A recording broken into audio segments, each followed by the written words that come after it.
Hello बच्चों, let's see the question. Let a cap and b cap be two unit vector.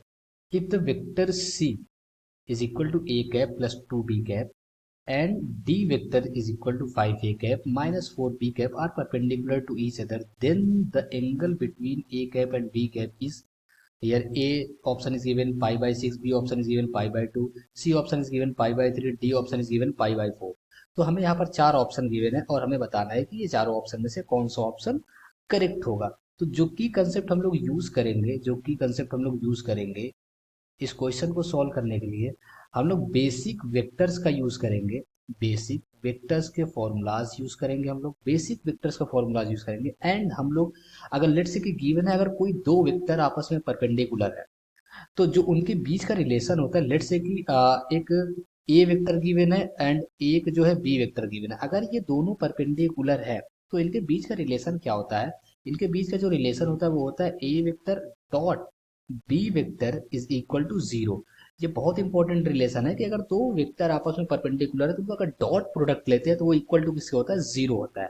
अगर हमारे पास late से ए और B vector given है, इन दोनों वेक्टर के बीच का अगर हमें एंगल निकालना होता है तो उसके लिए जो हम लोग फॉर्मूला यूज करते हैं वो यूज करते हैं modulus of A vector into modulus of B vector cos theta. Cos theta is equal to A vector dot B vector. तो हम लोग ये भी एक इम्पॉर्टेंट फॉर्मूला है जो कि हम लोग इस क्वेश्चन को सॉल्व करने के लिए यूज करेंगे। तो जो ये की कंसेप्ट हम लोग यूज करके इस क्वेश्चन को सॉल्व करेंगे। और यहाँ पर हमें जो लेट से कि जो हमें सी वेक्टर गिवन था वो गिवन था A cap plus 2b cap, and यहाँ पर हमें जो डी वेक्टर गिवन था वो गिवन था 5a cap minus 4b cap. तो हमें ये चीजें गिवन थी और हमें यहाँ ये बोला गया है कि ये दोनों परपेंडिकुलर परपेंडिकुलर है। It means what? यहाँ पर जो C vector dot D vector लेंगे ये इक्वल आएगा किसका? ये इक्वल आएगा जीरो के इक्वल आएगा। तो अब यहाँ पर हम लोग ये वेक्टर पुट करके इसे सॉल्व करने की, तो यहाँ पर हमारे पास सी वेक्टर कितना गिवन था? सी वेक्टर जो हमारे पास गिवन था वो गिवन था 5a cap minus 4b cap. हमारे पास क्या गिवन था? 5 sorry a cap plus 2b cap. तो हमारे पास यहाँ पे क्या हो जाएगा? a cap plus 2b cap और इसका मल्टीप्लाई कर देंगे हम लोग, मीन्स डॉट प्रोडक्ट ले लेंगे। हम लोग किसके साथ ले लेंगे? 5a cap minus 4b cap is equal to zero. ये चीज अब हमें सॉल्व करनी है।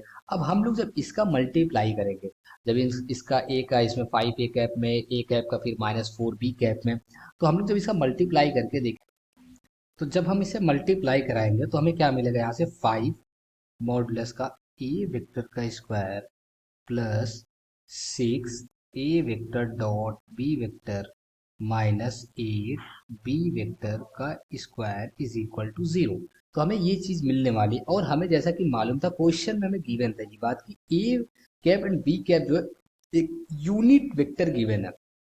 तो यहाँ से अगर हम देखें तो हमारे पास ये क्या बन जाएगा? ये 5 हो जाएगा क्योंकि इसकी वैल्यू 1 हो जाएगी और 1 का स्क्वायर मीन्स 1 हो जाएगा। 6a डॉट बी का वेक्टर माइनस 8 हो जाएगा इक्वल टू जीरो। अगर इसे हम और सिंप्लीफाई करें तो हमें मिल जाएगा 6a डॉट बी डॉट का वेक्टर इज इक्वल टू क्या आ जाएगा? 3 आ जाएगा। अगर इसे हम और सिंप्लीफाई करें तो जब इसे और सिंप्लीफाई करेंगे तो हमें a डॉट बी का जो ये वेक्टर है ये मिल जाएगा कितना? 1/2 मिल जाएगा। अब ये 1/2 मिल गया, क्या ई डॉट बी मिस वेक्टर का लिए है तो ये हमें क्या मिल गया? 1/2 मिल गया। और हमें क्वेश्चन में पूछा क्या गया था कि एंगल बिटवीन, मतलब ये जो A and then the angle between A cap and B cap is, तो इन दोनों के बीच की हमसे एंगल पूछी गई थी और इसके लिए हमने फॉर्मूला यहाँ पर लिख रखा है। अगर दो वेक्टर गिवन, अगर उनके बीच का एंगल निकालना होता है तो हम लोग यूज करते हैं ये formula, modulus A vector into modulus B vector into cos theta is equal to A dot B का वेक्टर।